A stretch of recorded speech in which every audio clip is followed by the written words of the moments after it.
আসসালামু আলাইকুম প্রিয় দর্শক, কেমন আছেন সবাই? আপনাদের সাথে আছি আমি প্রভাষক ডাক্তার আরমান ইসলাম। আমি একজন রেজিস্টার্ড হোমিওপ্যাথিক ও ইউনানি ফিজিশিয়ান, আল্ট্রাসোনোলজিস্ট, ফার্মাসিস্ট এবং হিজামা থেরাপিস্ট।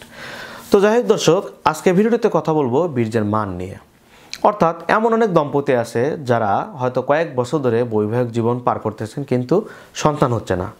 তো অনেক পুরুষ কিন্তু চিন্তা করে যে তার বীর্যে কোনো সমস্যা নাই। তো অনেক পুরুষ কিন্তু আছে যে ডাক্তার দেখাতেও ভয় পাচ্ছে, সংকোচ করতেছে, আবার সময় হয়ে উঠতেছে না। তো তাদেরকে আমি পরামর্শ দেবো, আপনি নিজেই বীর্যই হসপিটালে গিয়ে স্যাম্পল দিবেন এবং যে রিপোর্টটা দিবে, আজকে ভিডিওটা যদি দেখেন তাহলে এই ভিডিও দ্বারাই আপনি কিন্তু উপকৃত হবেন। অর্থাৎ ভিডিও দেখে নিজের রিপোর্ট কিন্তু নিজে দেখতে পারবেন। সেটি কি,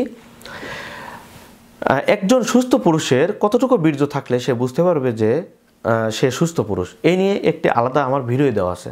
তো আজকে ভিডিওটিতে বীর্যের মধ্যে শুক্রাণু মান নিয়ে কথা বলবো। সেটি কেমন?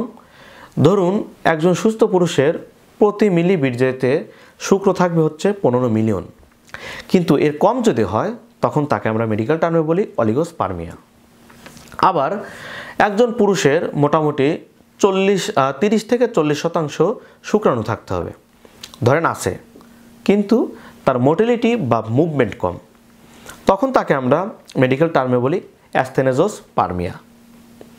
আবার শুক্রাণু যদি গঠনগত কোনো সমস্যা থাকে তখন তাকে আমরা বলি টেরাটোজোস্পার্মিয়া।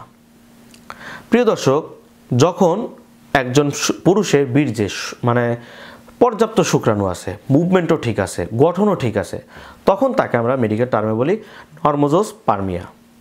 কিন্তু দর্শক, এমনও কিন্তু হয় পুরুষ বন্ধা, অর্থাৎ তার বীর্যে একটা শুক্রাণু নাই, অর্থাৎ নীল স্পাম, তখন তাকে আমরা মেডিকেল টার্মে বলি অ্যাজোস্পার্মিয়া। তাহলে দর্শক, ভিডিওটি তো দেখলেন এবং রিপোর্ট কেমন আসলে কোন টার্ম ব্যবহার করা হয় এটি কিন্তু আপনারা ক্লিয়ার হলেন। তাহলে দর্শক, নিজের বীর্যের রিপোর্ট কিন্তু নিজেই দেখতে পারবেন। তো প্রিয় দর্শক, আমার ভিডিও দ্বারা যদি আপনারা একটু উপকৃত হন, অবশ্যই চ্যানেলটি সাবস্ক্রাইব করবেন। ইনশাআল্লাহ তাআলা দেখা হবে আগামী ভিডিওটিতে। তো সবার সুস্থতা কামনায় আজকে ভিডিও এখানে শেষ করছি। আল্লাহ হাফেজ।